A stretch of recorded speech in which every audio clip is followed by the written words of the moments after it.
everybody, and welcome to another episode of My Ed Tech Life.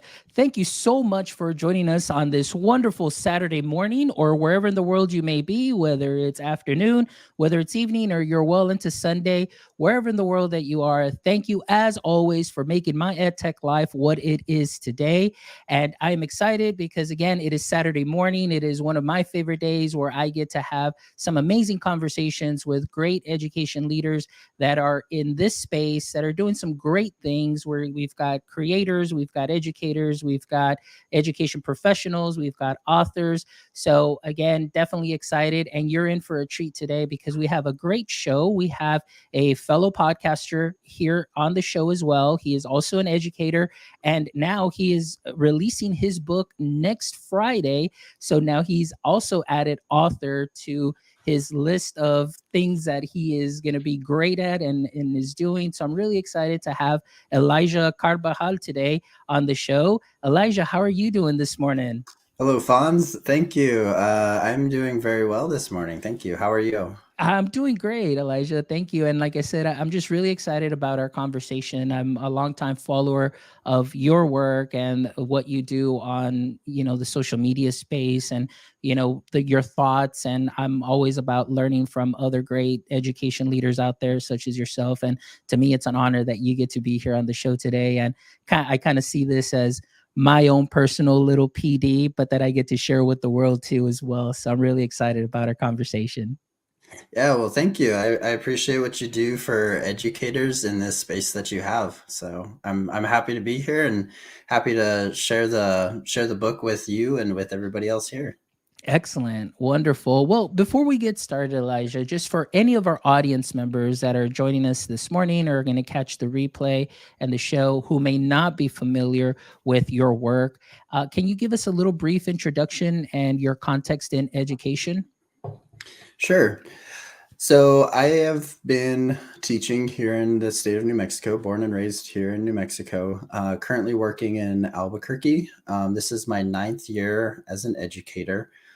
Most of my teaching career has been in general education in fourth and third grade classrooms. In fact, the book really highlights, like when I say this, my story is in the book. It really highlights my story of those kind of gen ed years, and then in the middle of like going through the whole like writing process and everything, I transitioned into a new role, and now I'm working as a Title I reading interventionist at a small school here in Albuquerque.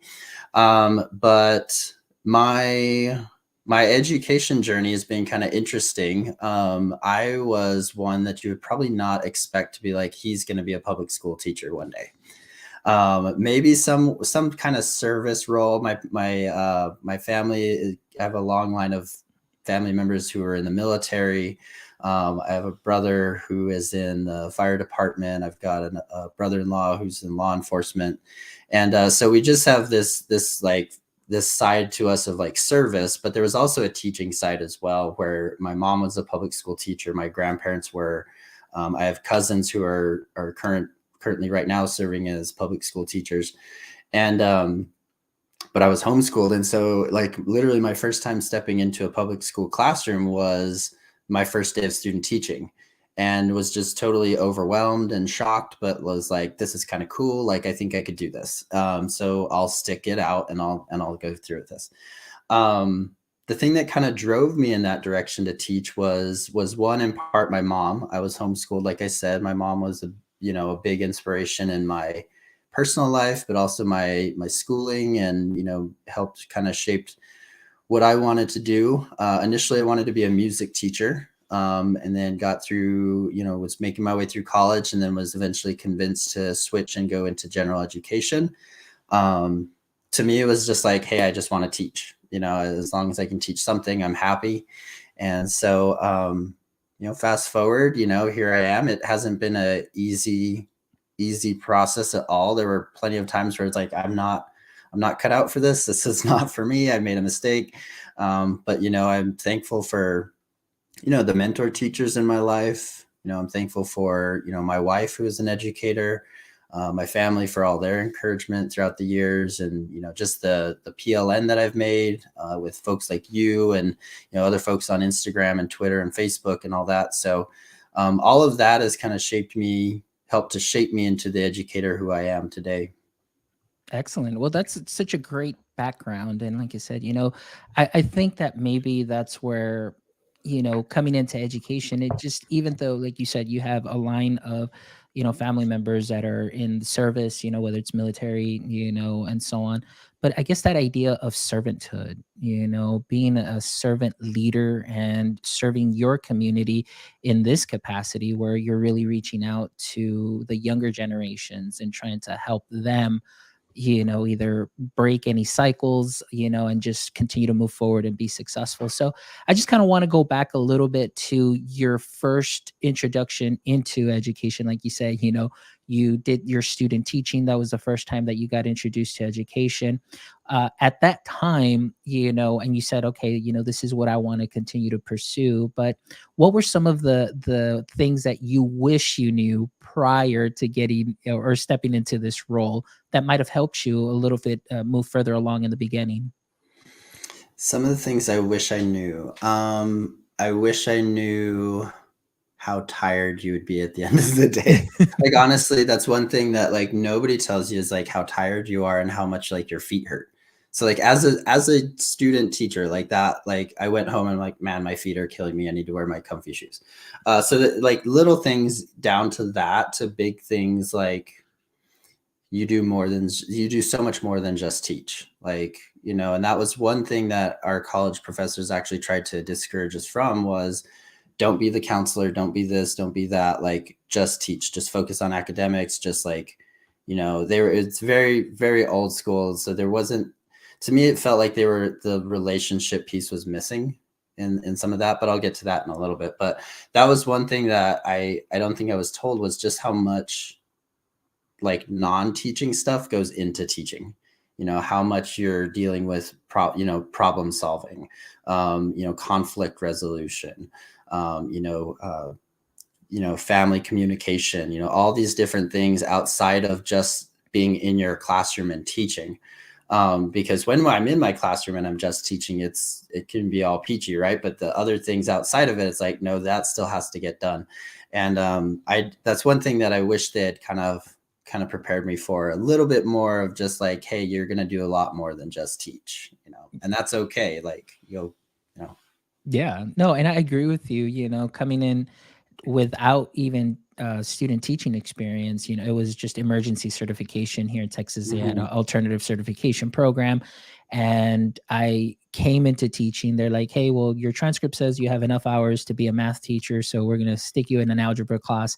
And coming in here, at least some of the things that helped, and I mention it a lot of times, is just that transition from marketing, sales, and business into the classroom, because now you're able to personalize the learning, getting to know your customers, and so on. But for myself, just as you, it was a lot of those extras that I wish somebody would have told me. Like you said, definitely wear comfortable shoes, definitely the level of communication, and even working not just conflict resolution among your students, but among your peers as well. Mhm. Sometimes, as a math teacher, being in a classroom with 24 math teachers during a department meeting, talk about conflict resolution there and trying to solve problems and so on, just making sure that we're all on the same page, and really just having the best of intentions, but not being able to communicate those intentions and make sure that everybody's on the same page. So a lot of those little intangibles. And then of course, I think the personalization and the relationship building, I feel, is something that is definitely something that needs to be stressed. And now in higher ed programs, as you're coming into teaching, that it's okay to build that community, which is something that I'm gonna get into right now, because this is what the whole conversation is gonna be about, based on your book and building that culture. And you are really putting yourself out there, pen to paper per se, and then just bringing out your ideas, your experiences. So tell us a little bit about that as well too. But first, I want to know, like, where did the idea to really just put that pen to paper and say, hey, you know what? I want to go ahead and write this book and I want to share this out. How did that begin? So thanks for that question. The idea for the book didn't come as like, hey, I want to write a book. I had attended the Teach Better 2019 conference, and that conference totally changed the way I teach. Just the things I learned, the folks and connections that I made connections with. Um, but there was something there that spoke to me where they were like, just be true. It was Adam Welcome and Dave Burgess who made the comment, something like, be true to yourself, like forget your haters, like, just do you, like basically do you know what's right and you go for it. And not that I have haters or anything like that in my life or anything, but that part about stay true to who you are. I was learning a lot at the time, and was experimenting with new practices and taking new steps to build relationships with students and families and even peers at school. And so a lot of what I was doing was just encouraged by that, and so I wanted to kind of document what I was doing and connect with other educators as well. And so I decided just to start blogging as a form of reflection. After a few months, I noticed that there was like this theme kind of running through, and that theme was like, school should be a place that kids love to be at. Like, it shouldn't be this place where kids are just like, oh my gosh, I can't believe I have to come to school again. Regardless of your grade, kinder through 12th grade. School should be a place that kids are eager to get to. It should be that place of safety, that place of excitement, of fun, and of learning, and all that. And so I noticed that theme running through it, and my wife was kind of the one to give me the push to say, go for it. Like, you should, like, this is something good. Like, you're not off, like, you're not crazy, like, go for it. And so when I asked her about it, like, hey, do you think this would even work as a book? And she was like, I'll read it. So that was the courage I needed to kind of to get started with it. But as far as some of the highlights of the book, some of the things that I really wanted to get across to folks were things like relationship building. That's one of the big components of the book. Is there's a chapter in there called Let's Talk Relationships. There's a chapter called The Marigold, where we talk about building each other up. And so I really wanted to get that across in my book. There's a lot of messages and little ideas and principles in there, but that was one of the big things, was like putting myself out there and trying to change school culture on within my four walls at my school, and now trying to do it on a larger scale. I wanted to make sure that those chapters were in there, and that those principles of and my experience of, this is how I've gone about building relationships, and this is what's worked for me, and this isn't prescribed, but like, the idea behind it is what I'm getting at. You know what I'm saying? So yeah, I just wanted to make sure that, as like, if on a large scale, that I was hitting things like build relationships, like build each other up, like make connections with each other. We're not just, and I say it a couple times, we're not just robots programming robots, right? We're human beings. We desire connection with each other. And when we have that connection, the learning connection is even stronger. So those were some of just some of the reasons why I wanted to write the book. I wanted to impact education on kind of a larger scale than what I was doing. I noticed that what I was doing in my classroom was working, and I wanted to share that out with as many folks as possible. So the book is just the route I ended up taking. Excellent. Well, we definitely look forward to that, and I know it'll be coming out this coming Friday Mm-hmm. through EduMatch Publishing. But let's go back a little bit to that conversation. What it is that you're putting into this book, and so I just kind of want to dig in deeper, just as far as your personal experience. So let's say, you know, describe maybe like a first year, or excuse me, new school year, new students, just for our audience members that are listening, to would be some of the basics. Because, and the reason I ask this is because right now there's a lot of districts that are hiring like brand new teachers as of like yesterday, and they're just coming in, and maybe they just don't have anywhere to start, because this is going to be all new to them. What would be maybe some of your best suggestions to establish or create that community and build those relationships? Mm-hmm. So it would, it's going to look different in every classroom based on needs and populations and all that. But I would say one of the big things is to start by setting up some kind of respect agreement within your four walls. Not a list of rules. I do not have rules posted in my classroom. I don't come up with the respect agreement on my own. Some folks call it a vision. I used to call it a vision of like, this is what we want more of, and this is what we want less of. And it sounds like, okay, this is just what we'll, these are the basics of how we want us to act. But it's really what I get to when I do the respect agreement is why. Why don't you like being treated this way by teachers? Why don't you like being treated this way by students? And then if that's how we don't like to be treated, how should we be treated? How do you want me as a teacher to treat you as a student? How do you want your fellow peers to treat you? And then in turn, I get that opportunity as well to say, this is what I don't like about, students when they treat me, this is how I prefer to be treated. And so it really builds a sense of community amongst each other and respect, where it's not so much of a list of don't do this, don't do that, don't do this. This is how we choose to respect each other. This is how we choose to appreciate each other and work together. Even down to this is how we're going to treat the community supplies, the classroom materials, the furniture, even like down to that.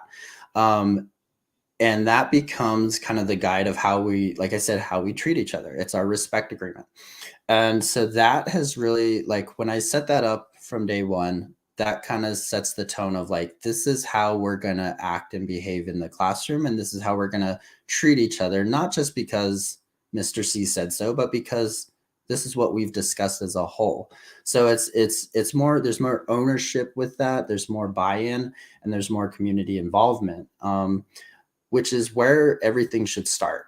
Before you teach, you should reach. You should reach that child and make those connections. A child can learn from you. You are a skilled teacher. A child can learn from you, but they will learn more, and those experiences will stick further if you have reached them first and you have connected with them on some kind of personal level before that. So I really think respect is a huge part of where we need to start. And it doesn't start with, this is how I want you to treat me. It's how should we treat each other? What don't you like about the way you're treated sometimes? And then transition into that, how should we treat each other? The other big thing I would recommend to first year teachers is make communication, set up some kind of communication with families. Our families are big stakeholders. And I mean, obviously they're the family of the child in your room. And so they're an important part of that child's life as well.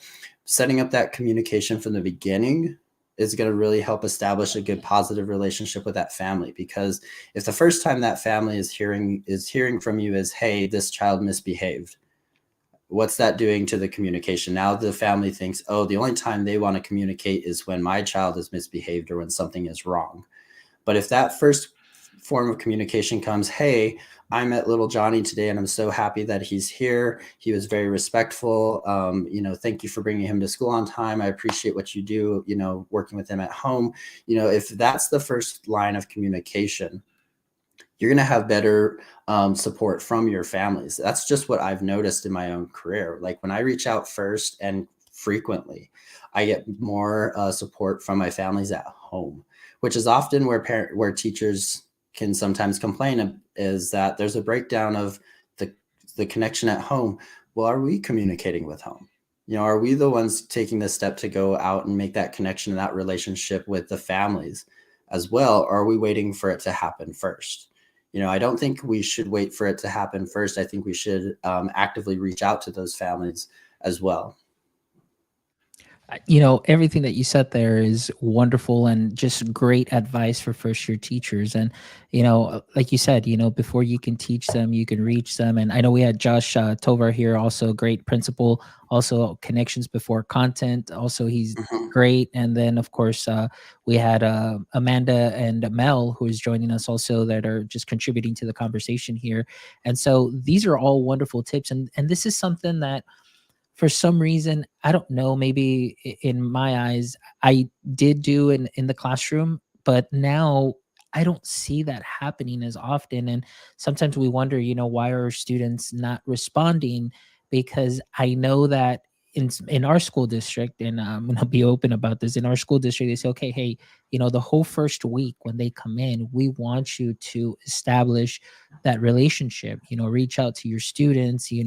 Build them, Mhm. build that community, get to know them, know where they're from. And just really, like you said, set that kind of those the respect agreements and so on. But then what happens is you still have those teachers that, oh, day one, okay, let's open up our books and that's it. Or they'll do like a short little about me and that's it. As long as I know your name, we're good because I got to continue and go through the curriculum.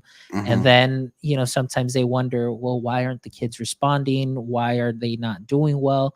Well, because we haven't established that connection. And I truly am a firm believer in what you said as far as building that rapport with your students, getting to know not just their names, but where they're coming from, what their Mhm. background may be. And oftentimes, what happens too that I notice is teachers from the previous year have already, oh, you're going to get this kid, and this kid is this, and this kid is that. Mhm. And then now all of a sudden you get them in your classroom and you can fall into that or just say, you know what, I know that's what they're saying, but let's see if this is true. Because I've also had the case where we've had students that'll come in and rotate through me and they're fine because I adjust their learning to what they need. Like maybe there's a Mhm. student that can't sit still for a long time. It's like, hey, no worries. You could work standing up. And then I would have a section where students can stand up and, they're working and they're working quietly and actively. And Yeah. then that student will go to the next teacher where they're sitting down in traditional roles the whole 90 minutes and the students they just can't, and then well they become behavioral problems. It's like, no, they're not, so it's just those little things to, I don't know, just really pay attention to, and they can make a big difference in your classroom. What are your Right. thoughts on some of those things? Yeah, no, I totally agree with that. And having that I think teachers need to have that flexibility to work with students um and their needs. So you brought up, if they can't, if this student has trouble sitting for a long time, let them stand. I've got a stand-up desk or a table, stand up little square table in my room where some of my students will choose to stand. I've got another section with wobble seats, where students will, most of the time, students choose those seats they like to be able to kind of rock back and forth in them. But just having that flexibility to their needs, whether it's physical or emotional or academic, like whatever the case may be. But the only way we're going to really get to know those needs is to actually spend time with the kids. And to spend meaningful time, because we can't always give up, like we can't give up our prep to go be with our kids all the time or give up our lunch every day, or spend every recess with them on the playground. We can't make it to every single event. So we have to make sure that the time that we have, even in the classroom, is purposeful and meaningful. And we can make those connections through things like content, through discussions. Um, there's a teacher at our school who does a show and tell where kids sign up for, it's not like a 1 day event. It's kind of like you can sign up for days. Like these are days we have available, and you can sign up for one of these days to bring in something, and we'll discuss it.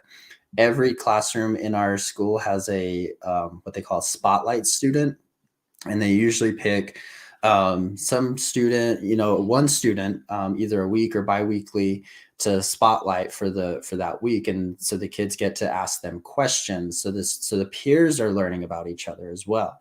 So there's we have to make sure that we use our time wisely and meaningfully, whether it's in the classroom or outside of the classroom.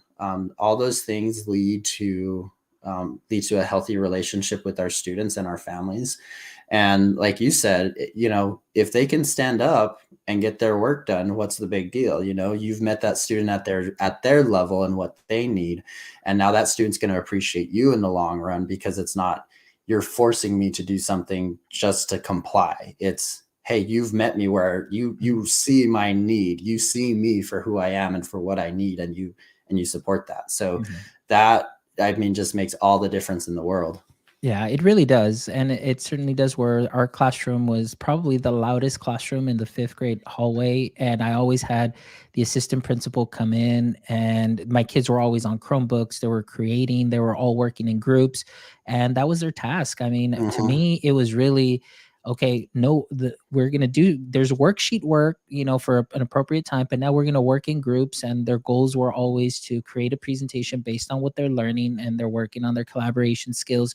They're talking, they're discussing, they're all in the hall recording themselves using, screen recording tools and things of that sort, creating presentations.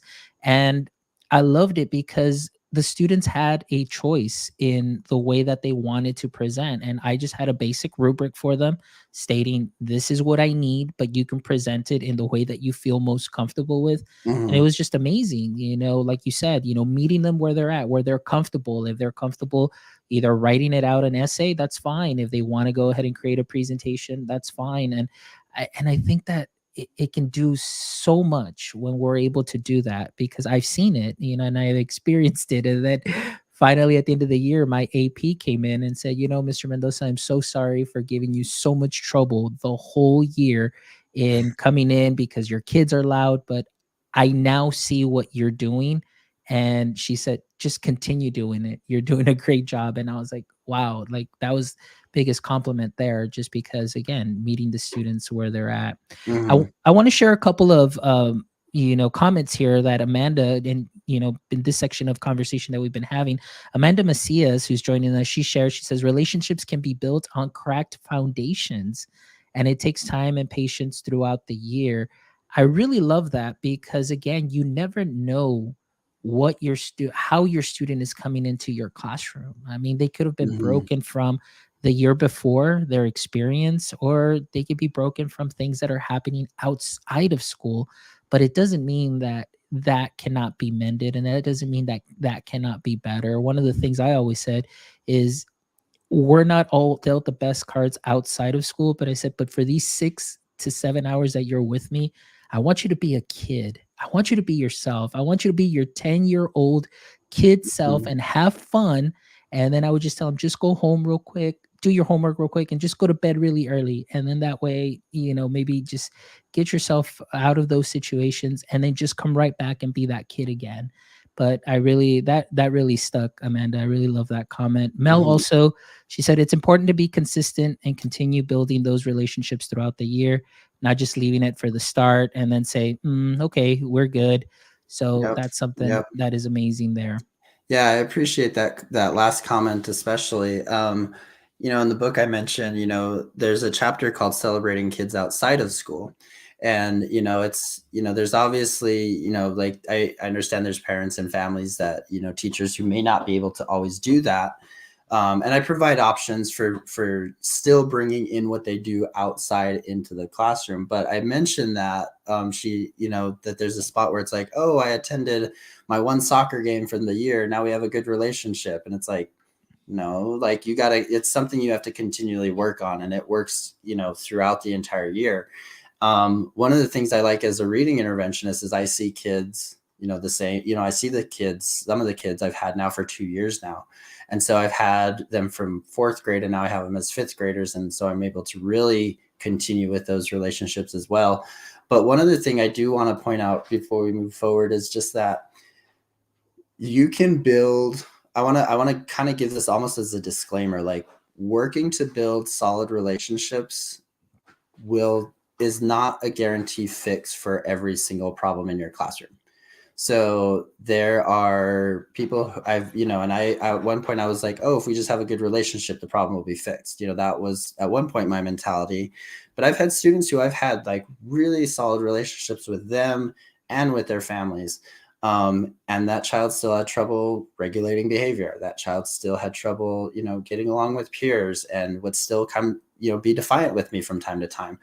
Um, but we had that respect with each other, so where it wasn't like a blow up argument of like or a screaming match of I'm not going to do this. It was more of that, like, I don't want to do this, but I like eventually I'm going to, because I respect you enough to as my teacher.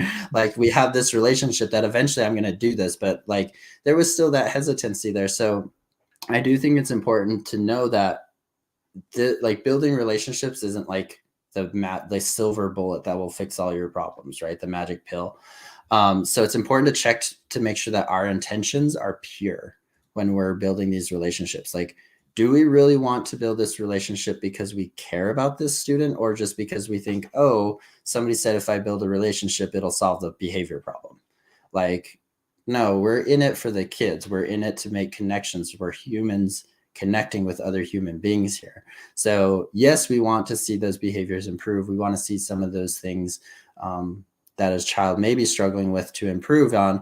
But we need to understand too that like our intentions matter, and we need to have pure intentions when we go about doing that. And I love that you said that too. And that really is good to note as well, because like you said, the kids can, they'll smell right through it. They'll see it. They Mhm. can tell, like, are you being real, or is this, just something that you're trying to do? And one of the things that I remember hearing some teachers say too as well, they're great teachers, they're like, students are going to give back what the teacher gives to them, as kind of like that reflection. So those are things to kind of even consider too as well, as you going through teaching. And we know that teaching has changed significantly, in the last couple of years, going from brick and mortar to virtual, and then back to brick and mortar, and so on. And the learning styles have changed, due to that gap. And then, of course, we've got students that are coming in too that may not be at that level, because they were in first grade when, COVID hit, and then now they're in third grade and they're missing on certain things. And sometimes I think it feels very overwhelming, and even for the students as well. But I think, we have to really do try our best. And I love everything that you said, and trying to just to build that better environment can go a long way later on. And I always saw it as a return on investment, that even though Mhm. I may not start on the curriculum right away, week one or even week two, but that investment in time to get to know them and really, really, like, uh, get in with them as far as, as a group, and knowing their family. Later on, when I had to teach, it was easier for me to bundle stuff and everything, because the return on investment was there. It was a lot faster. The discipline was there. The expectations were there, and so on. So at least those were some things that did work for me. But definitely, it all comes back to the root of building those relationships. So Mhm. that's great. But thank you so much for sharing, on that, and sharing your experience as well, as I always love to hear. And now that you're putting it in the book, I'm definitely very excited about that. And again, don't forget, it's coming out next Friday. And so we're definitely excited. Make sure that you pick it up. And then that way you can go ahead and, see what Elijah shares with y'all through his experiences, and things that we can definitely think about, take in, and maybe sprinkling it on to what we may already be doing in our classrooms, and slowly rolling it out, and see what kind of change or positive change can come from that. So I'm excited about that. Elijah, also, I want to talk to you a little bit, because I know that you are a fellow podcaster as well. So I want Mhm. to talk to you about your podcasting journey as well. Can you tell us about your podcast, when it first started, and again, just the idea that sparked, or the moment that sparked, in you to say, hey, let me put myself out there, through podcast. Yeah. Sure. So my podcast actually started during the pandemic. I think it was like, I want to say, I can't remember the exact date. I'd have to go back and look, but I want to say it was like December 2020. Sometime around then, I launched my podcast, the Shut Up and Teach podcast. And the reason for launching it, like I said, I was blogging at the time, and I wanted to start. I was making connections, but not on a scale that I was hoping to make. And so I decided to start podcasting. I thought, I'm going to transition out of the blog and into the podcast. I blog still occasionally, but um, I switched and transitioned over to the podcast, and so that's where my energy is focused. I started it in part to make connections. Like that was one of the big things. Was I initially I was like, I'm just going to start off just solo episodes, just like reflections, and still do a couple of those every now and then. But I transitioned more into interviewing guests, because that was the whole point of it. Was I wanted to make connections with other educators, but then also highlight what other educators are doing. There is it's my mindset that teachers are all on the same team here. I love being part of a large PLN on social media. And so I've been just blessed and been touched and impacted by so many educators that I want to share those educators and their stories and what they're doing with as many people as possible. Of course, I've interviewed some authors who have books, that were coming out at the time. So I wanted to make sure that I could, help promote them and, kind of spotlight some other people as well. So that was kind of one of the big reasons behind it, was making those connections and all that. Like blogging, it was another chance for me to kind of document my reflections and my learning. And so I wanted to be able to go back and actually listen to it, because there's something powerful, like I love writing, obviously, like wrote the book.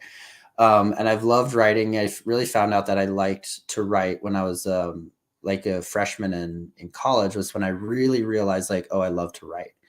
But there's something really powerful about hearing us, like almost like, it's almost like storytelling, when you can go back and listen to your reflections and say, oh man, I forgot I was doing that, or oh, I forgot I learned that, or oh, I remember this time.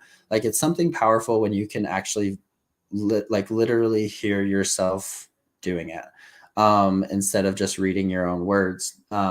So I've kind of, that was kind of the big thing. That was another one of the big things, is I wanted to reflect on my own learning process and, my own journey as an educator. And so by setting up the podcast, I've been able to do that pretty well. Made I've had some really interesting guests on the show, and really insightful guests, and have shared a lot of really great resources with everyone. So yeah, Amanda, thank you for listening, Amanda. We got to get you on the show too. You and Fonz, we got to get both you guys on the show. So but yeah, that's those are the two main reasons why I wrote that, and then everything else that comes with it is just kind of icing on top. Nice. And so my curiosity again, maybe even for some listeners too as well, is the title. Where Mhm. did the title come from? Yeah. So the title is the Shut Up and Teach podcast. And that's one of the hashtags that's one of my main hashtags that I use. I also use A Place They Love book now. But Shut Up and Teach. So the backstory behind that is this. I was at my school at the time at the one I was working at. I was there about, it was probably an hour before kids actually arrived. I'm kind of an early bird, so I got and just happened to get there early. So I was going through the day and kind of planning out and like reflecting and looking over the lesson plans and just going like, man, this is like, I was just having one of those days where it was like, it was one of those days where I was like, I don't want to be here. Like, I can't be here. My depression and anxiety were kind of heavy during that time. And if I remember correctly, it was during a time like right around conferences, like parent teacher conferences. So it was busy, like grades were due, like everything was just piling up on top. And so it was just like overwhelmed. And so I looked up at the clock and I remember being like, okay, I've got an hour. And like the thought seriously crossed my head, can I make subplans in an hour and be out of here and go home? And it was like, that's not an option. That's not smart. That's not responsible. Like, and so it wasn't like this audible voice. I didn't say it out loud. It just kind of came to me mentally of like, and it was very calm. It wasn't like aggressive or anything. It was just shut up and teach, Elijah. And so I went through and I shut up and taught. I put my head down that day and just kind of like pushed those problems to the side. When the day was over, I could go back and pick up those problems and look at them. And so I realized, well, that was pretty effective. Like, if I can put everything, the negativity to the side, the bad attitude, or any personal problems that would hinder what's going on in the classroom, right? Then I'm going to do that. Then I need to shut up and teach in that manner. It's really not like ignore all your problems. It's not this toxic positivity, stuff that's out there, where it's like, no, everything's just great. Just shut up and teach. It'll be all right. Like, no, we are people. We have problems. Like, we have real issues that we're facing. But some of those issues just don't have any place in our classroom. And that day, especially, like I said, it was a busy time. Like, conferences are coming up and kids are usually by that point kind of burned, and they're like, I need a break. Like I need parent teacher conferences, and I need a couple days off after that. Like, so bringing in that negative attitude, I know would have brought down their spirits as well. So I was like, I know I can't do that. So I have to leave it alone. I can deal with it after school. I can deal with it then, but right now my kids need all of my focus and they need all of my attention and energy. And so that's in part where Shut Up and Teach came from. And over time, it's developed not into just this put aside your bad attitude, but also like put aside bad practices. Um, One of the things, again, not I didn't have any experience, as a public school student or anything, and so what I had seen from teachers was this style of like lecture based teaching, and in part because of they didn't have resources, all the resources and stuff. The one of the school districts I student taught in was not funded very well, and so they didn't have a lot of resources. So the teachers just relied on things like lectures, worksheets, some small groups and things like that. It wasn't all bad, but that's just what I knew. That's just what I had seen. That's what I knew. So that's how I went in and initially taught, was like, this is what they did, so it's got to work for them. And so, but that saying, this is what they did, and so it's going to work for here, like that, I had to say, nope, you shut up with that mindset. We got to put that aside, because these are new kids with new needs. And they have, they're going to require something different, or yes, I did this last year, but it's not going to work the same. So I need to shut up and do something different. Like, so, and lecturing, that was the big thing, lecturing and worksheets. Like, I think, the way it comes to me is not, again, it's not loud, it's not aggressive, it's not mean. It's just, hey, we can do better than a worksheet. Hey, we can do better than this, or we can do better than that, or there's a way to take what you're doing and even amp it up a little bit. So that's really what Shut Up and Teach was really all about. It's not this, I really hope, and I explained that a couple times, in episodes of like, this isn't toxic positivity, this isn't aggressive, like in your face, just like shut up and do it. It's just like, hey, sometimes we got to put these things aside for the moment to be there for our kids. I love it, and thank you so much for sharing that, and especially for our audience members that may not be familiar, and then they get to hear that story. But, I love it, and I stand by it too as well. Everything that you said, and thinking about my journey through education as well.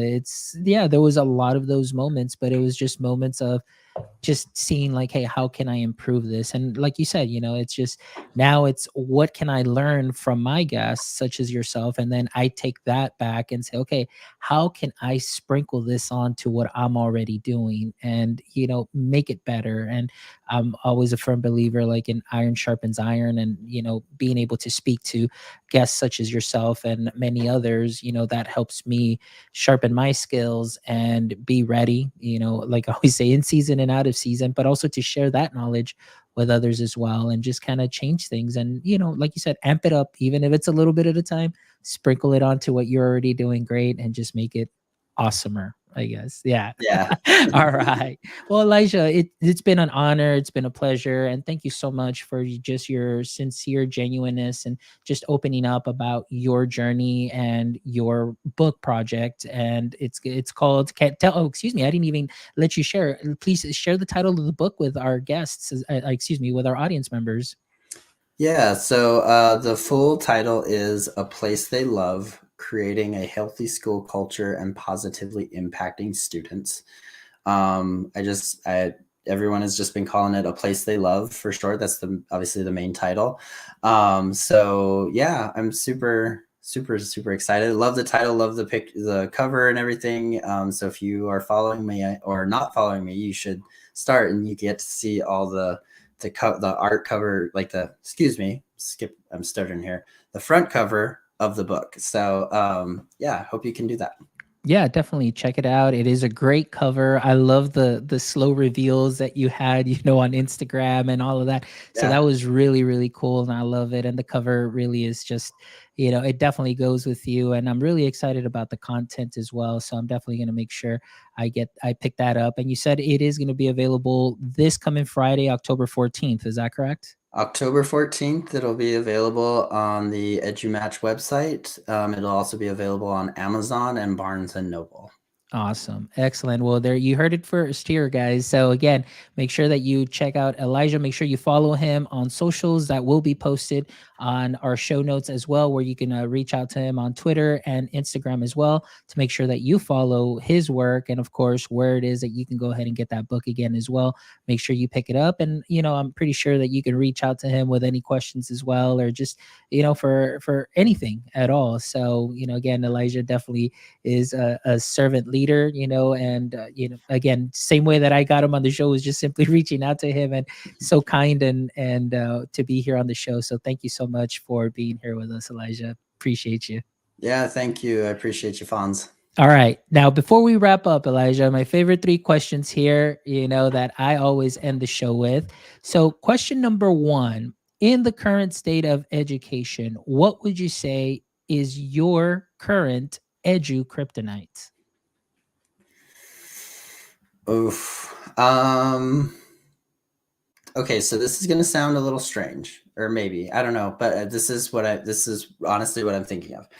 So there is like a season in the school year that is kind of like my kryptonite, where it just seems like everything is due and like so much is going on, that like for me personally it weighs on me, like I said, I've got anxiety and depression, and I don't get bummed out to the point where I'm like, oh, I can't go to work, and all this, but those things do weigh on your mental state. So for me, honestly, it's kind of weird. It's kind of this weird season from like October 31st to like December, sometimes into January, where it's like this weird, like everything's due. I'm thinking like grades and MOIs and like, all of our, PDPs and things like that are just due. And there's a lot of communication that has to be sent home to families. There's a lot of data collection that I'm doing at this time of the year. So I think all that can tend to weigh on me. And then, yeah, I don't know, but it's the important work. It's not necessarily that it's bad work or unnecessary work or anything. It's just a lot all at once.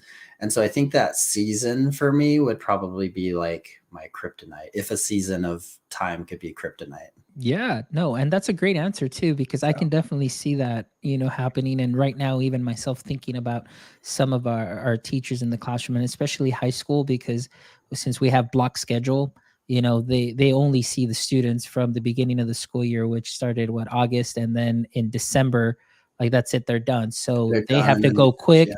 And again, grades, reports and everything that goes along with it. Yeah, I can definitely see that as being Yeah. a season that could be tough as well. All right, so question number two, Elijah, if you could have a billboard with anything on it, what would it be and why?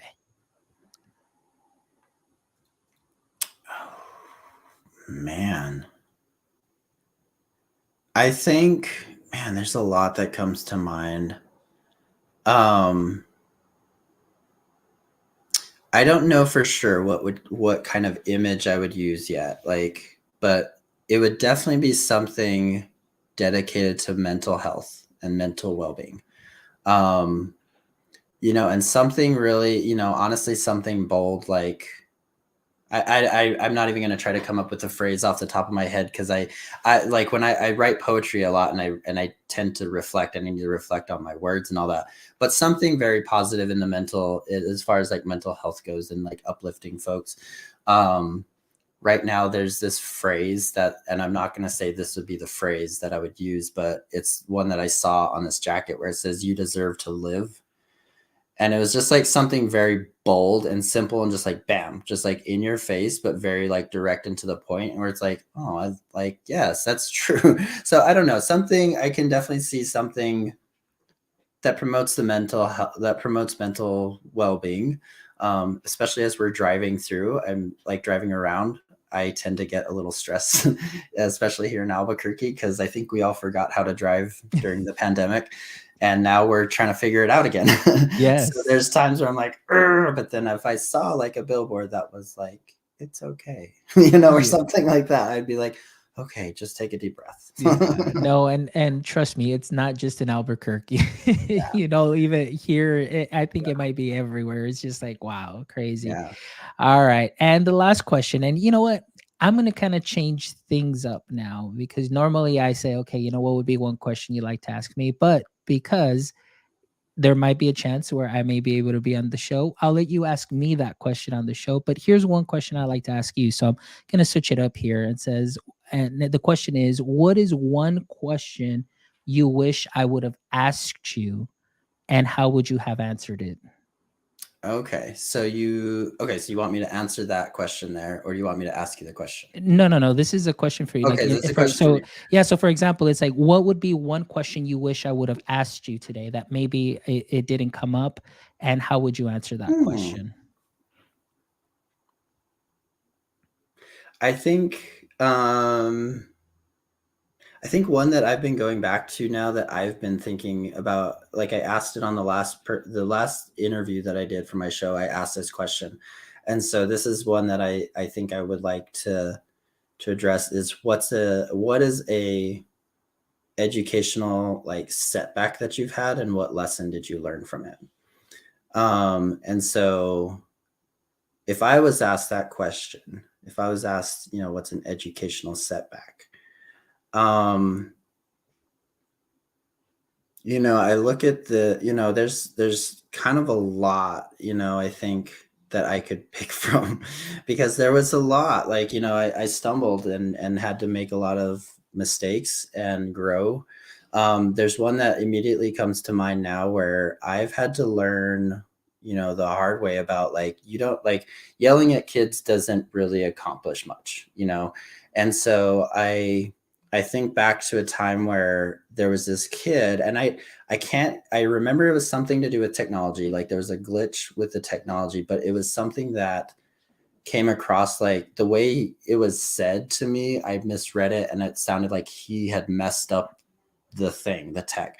And so I lost my cool and was all over him. And then it was like, oh wait, no, this is actually what happened. And it was like, oh my gosh, like I've just like screamed at this kid in front of his peers, like I've ruined this kid's day. Like, what the heck? So I had to go. So what I did in that moment was apologize. Like that was the only thing I knew to do. Like that's what, I was, raised, that's how I was raised. You make a mistake, you apologize for it and you set it right.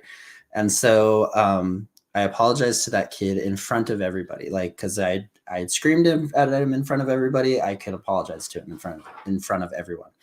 And so that to me, it was that setback of like losing my cool and like, blaming a student for something that wasn't even their fault instead of getting all the facts first. So obviously there's that lesson of like, do your investigation before you come to a conclusion, but also like, why, like, what was the purpose of screaming? Like, what did that actually do to solve the situation? And it didn't do anything. So I've learned that, and I've also learned that some kids just get too much pleasure from me screaming. So I'm like, no, I'm not gonna do that. Um, but the other thing that I've learned in that setback was the power of an apology. Like that student turned like that student, I remember being a very hardworking student that year. Squirrely, like kind of a turkey sometimes, but like was a really hardworking student and ultimately was respectful. And so, but like I think back to that, I'm like, how would that have been different? How would that year have been different if I didn't take time to apologize to him? Or if I just kind of brushed it off with, oh, well, that's my bad, and not an honest apology. And so I think that setback really taught me apologize immediately, set it right, do it publicly, so that your kids see you do it, so you're modeling that for them as well. But it just taught me like, be patient. Like not everything is a student's fault. Like find out all the facts first. So yeah. That's good. That is wonderful. Thank you so much for sharing that, because I know as educators, we have at least at one time or another have gone through those situations. And of course, a lot of it too, Yeah, it is what it is. And but I love what you said, and I think in a very similar way, I have always been one of those to own up, and especially in front of students if I make a mistake, putting myself out there and being vulnerable and apologizing. Sometimes that actually even helps more the classroom see, like, hey, like this guy's a good guy. Like, this guy's trying to help, and this guy's trying to make things right by what he's done. Mhm. And it really, sets the tone, and you build those relationships and more of that trust. So yeah, thank you so much for sharing that, man. I appreciate it.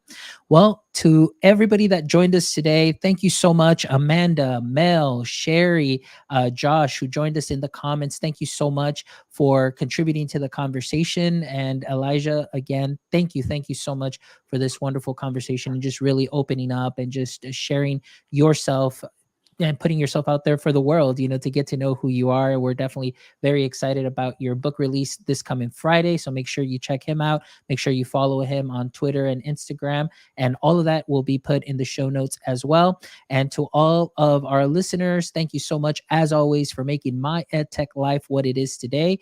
We wouldn't be here if it isn't for all of your support. And we just thank you for just sharing our content. Thank you for finding value in our content. So please make sure that you visit our website at myedtech.life so you can check out this amazing episode and all other episodes, where I promise you, you will definitely find something that you can sprinkle onto your practice to help you in one way, shape, or form. So thank you as always. And please make sure also you visit our merch store. We've got some new merch. We've got some new retro design. So you can go ahead and check that out for myedtech.life podcast. So that is our new design that is out. Check it out. Visit our store. And I want you to know that everything that you do contribute to the store, it all goes back to the podcast. As you know, our mission, our vision, and our passion is to connect educators, education professionals, creators, one show at a time, so we can continue to improve the education landscape. So, as always, from the bottom of my heart, thank you so much. And don't forget, my friends, until next time, stay techie.